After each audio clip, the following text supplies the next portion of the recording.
Buenos días, buenas tardes, buenas noches, mis estimados amantes de lo esotérico, las cosas raras y la cultura en general. Primero voy a pedir disculpas por tanta demora. Mientras desarrollaba este tema, justo en estos días el Papa León XIV publicó la encíclica Magnifica Humanitas, en la que hizo una referencia a Tolkien y me pareció que podía prestarse a confusión. Mi idea aquí es tratar dos puntos de vista que tienen estos autores, Asimov y Tolkien, sobre el progreso en general. Y para eso voy a aprovechar precisamente una crítica que escribió el primero sobre El Señor de los Anillos. Como garabato afín al tema, pueden ver que trabajo sobre el temible Ojo de Saurón, que le permite vigilar y buscar el anillo, pero en vez de plantarlo sobre una torre, lo hice flotando entre torres industriales. Ya entenderán por qué. Comenzaré con una breve semblanza sobre nuestros autores. Isaac Asimov nació el 2 de enero de 1920 en Petrovichy, entonces República Socialista Federativa Soviética de Rusia, y actual Oblast de Smolensk, Federación de Rusia, y falleció en Nueva York el 6 de abril de 1992. Por tanto, fue un escritor estadounidense de origen ruso, conocido por ser prolífico autor de obras de ciencia ficción y divulgación científica. Fue profesor de bioquímica en la Escuela de Medicina de la Universidad de Boston. La mayoría de sus libros de divulgación explican los conceptos científicos siguiendo una línea histórica, retrotrayéndose lo más posible a tiempos en que la ciencia en cuestión se encontraba en una etapa elemental. A menudo brinda la nacionalidad, la fecha de nacimiento y muerte de los científicos que menciona, así como las etimologías de las palabras técnicas. Fue miembro de Mensa, una asociación internacional de superdotados, fundada en Inglaterra en octubre de 1946, a la cual durante mucho tiempo consideraba a sus miembros como intelectualmente combativos, disfrutando más de la presidencia de la Asociación Humanista Estadounidense, una organización de ideología atea. Aunque Asimov nunca renegó de sus raíces, sus padres eran inmigrantes judeo-rusos, que en 1923 migraron hacia Nueva York huyendo de la devastación que provocaba la guerra civil en Rusia y el triunfo de los bolcheviques. Él siempre se proclamó ateo. Asimov no participó como combatiente en la Segunda Guerra Mundial, aunque sí trabajó como investigador químico en los astilleros de la Marina de Guerra estadounidense, empleo que mantuvo durante el transcurso del conflicto. En 1948 consiguió el doctorado de química. Respecto de Tolkien, John Ronald Reuel Tolkien nació el 3 de enero de 1892 en el estado libre de Orange, hoy parte de Sudáfrica, y falleció en Blumendorf, Inglaterra, el 2 de septiembre de 1973. Fue escritor, poeta, filólogo, lingüista y profesor universitario, y es conocido principalmente por ser el autor del Hobbit y El Señor de los Anillos. De 1925 a 1945, Tolkien ocupó la cátedra Robinson y Bosborn en la Universidad de Oxford, enseñando anglosajón, y entre 1945 y 1959 fue profesor de lengua y literatura inglesa en Merton. Era amigo cercano del también escritor C.S. Lewis, y ambos eran miembros de un informal grupo de debate literario conocido Inklings. También ambos eran cristianos devotos, aunque Lewis era anglicano y Tolkien católico. A su vez, Tolkien fue nombrado comendador de la Orden del Imperio Británico por la reina Isabel II el 28 de marzo de 1972. Después de su muerte, su hijo Christopher publicó una serie de obras basada en amplias notas y manuscritos inéditos de su padre, entre ellos El Silmarillion y Los Hijos de Úrin. Esos libros, junto con El Hobbit y El Señor de los Anillos, forman el cuerpo conectado de cuentos, poemas, historia y ficción, idiomas inventados y ensayos literarios sobre el mundo imaginado llamado Ardra, y más extensamente, sobre uno de sus continentes conocido como la Tierra Media. A diferencia de Asimov, Tolkien tuvo experiencia directa en combate, ya que peleó en las trincheras durante la Primera Guerra Mundial. Se enlistó en 1916 como teniente de fusil del Lancashire y combatió en la sangrienta batalla del Somme, donde perdió muchos amigos, y fue dado de baja por enfermedad. Además, durante la Segunda Guerra Mundial, sus hijos también participaron del combate. Christopher Tolkien Se unió a la RAF en 1943 y fue enviado a Sudáfrica para recibir entrenamiento como piloto de combate. Y Machen Tonkin, también en la RAF, fue artillero antiaéreo, quien combatió en Francia y Alemania. Vamos ahora a la cuestión del anillo del mal. Las reseñas biográficas antedichas nos van a permitir entender los diferentes puntos de vista entre Asimov y Tolkien. En 1980, Asimov publicó el ensayo El Anillo del Mal, sobre la trilogía El Señor de los Anillos, y más generalmente sobre el universo de la Tierra Media creado por Tolkien.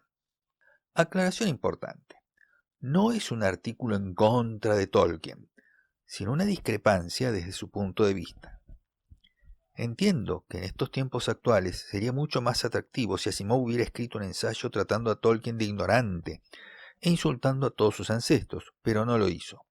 Tengamos en cuenta que en ese entonces, en los países occidentales, las ideas liberales se apoyaban en el concepto de que la libertad individual limitaba con la de los demás integrantes de la sociedad, y no consistía en atropellar a medio mundo sosteniendo que es la mía y hago lo que se me canta. Volvamos al análisis que hizo Asimov en su artículo. Como introducción en el mismo, hizo un breve resumen del argumento del Señor de los Anillos, y destacó que son los hobbits, la raza más débil, quien con ayuda cruzan un mundo terrible y hostil para esquivar a los malvados aliados de Sauron. Llegan a las tierras de Mordor y arrojan el anillo único al volcán llamado Monte del Destino para destruirlo. Ya en su análisis, tuvo primero en cuenta la profunda formación de Tolkien. Estamos hablando de un profesor de Oxford, experto en sagas teutónicas. Luego consideró que El Hobbit fue escrito en 1930, mientras que El Señor de los Anillos fue escrito en la década de 1950. Señaló que entre las dos obras sucedió la Segunda Guerra Mundial, y durante 1940 Inglaterra se mantuvo sola frente a las fuerzas del Eje. Por ende, Asimov consideró válido asociar a la comarca con Gran Bretaña y a las fuerzas del malvado Sauron con los ejércitos del Tercer Reich. Aclaró que eso no implica ignorar simbolismos más amplios. El personaje de Tom Bombadil parecería representar a la naturaleza como un todo, los pseudoárboles Ent, quienes caracterizan a los bosques verdes, y los enanos representan las montañas y el mundo mineral. Hay elfos, poderosos pero evanescentes. Y el anillo, un poder ilimitado que despierta deseo y al mismo tiempo corrompe y destruye a quien lo posee. Aún el poderoso mago Gandalf no se anima a tocarlo por temor a su poder corruptor. Y Asimov se pregunta, ¿qué representa realmente el anillo? En este punto, Asimov hace un salto en su análisis. Da una vuelta de página y cita los dichos de su esposa durante un viaje en auto. Textualmente dirá: bajamos la autopista en New Jersey por una sección de refinerías petroleras, donde la geometría torturada de las estructuras se contrapone al cielo y donde los gases de desperdicio se queman en llamas eternas, y donde un hedor nos alcanza y nos fuerza a cerrar las ventanillas del auto. Y mientras nos acercábamos una vez, Janet subió las ventanillas, suspiró y dijo: aquí viene Mordor. La asociación de ideas le resultó evidente. Mordor, el reino de Sauron, es el mundo industrial que avanza y toma el planeta. El mundo de los Ents y los Hobbits es el mundo pastoril, vinculado con la naturaleza que va retrocediendo. ¿Y qué es el anillo único? Es la tecnología, cuyo poder nos seduce y no podemos abandonar, al hacernos la vida más fácil. Son los automóviles, la pólvora, la electricidad. Hoy sería Internet y los teléfonos celulares. ¿Realmente a alguien se le ocurre abandonarlos? Asimov señaló en su artículo, y tengamos en cuenta que lo escribió en 1980, que la forma de vida estadounidense demanda ya en ese entonces el quemar una gran cantidad de carbón y petróleo, del cual no podían autoabastecerse y debían comprar en el exterior, y cuyo humo envenenaba sus pulmones. ¿Eso implicaba que teniendo ese anillo único de la tecnología, éste los estaba destruyendo? ¿Acaso ganó Sauron y el final es inevitable?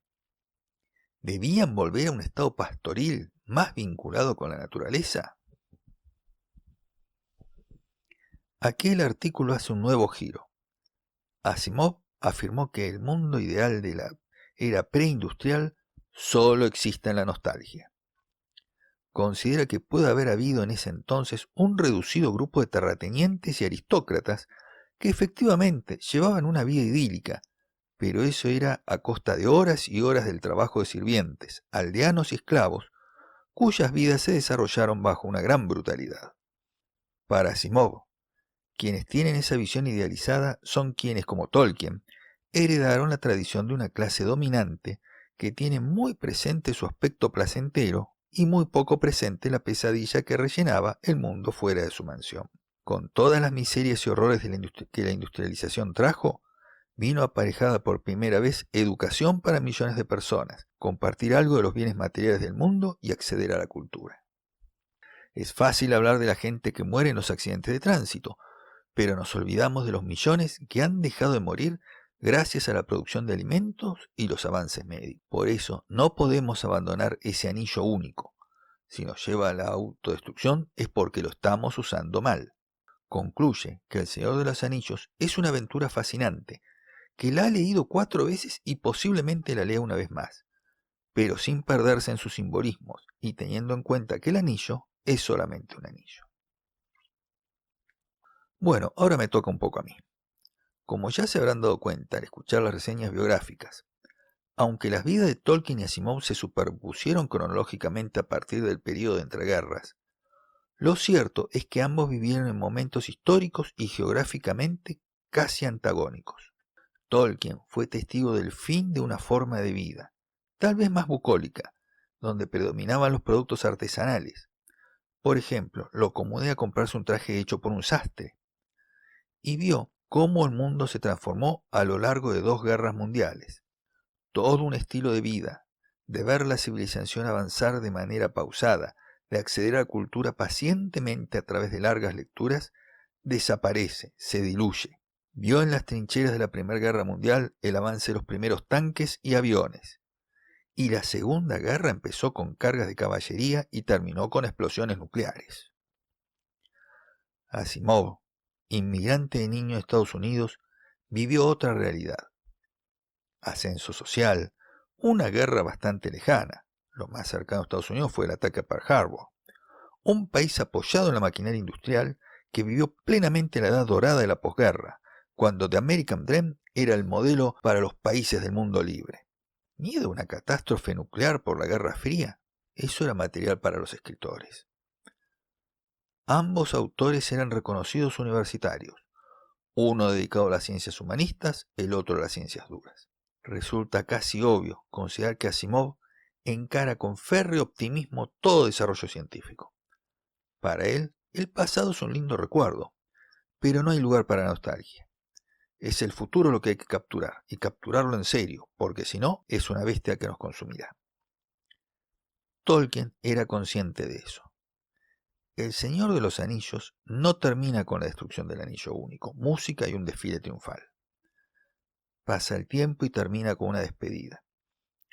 Bilbo, Frodo, los elfos, Gandalf y otros integrantes de la aventura se dirigen a los puertos grises para abandonar la comarca y partir en un viaje final dejándole a Sam el libro con las crónicas. Parten porque la era de la tercera edad ha terminado y los días de los anillos habían pasado para siempre.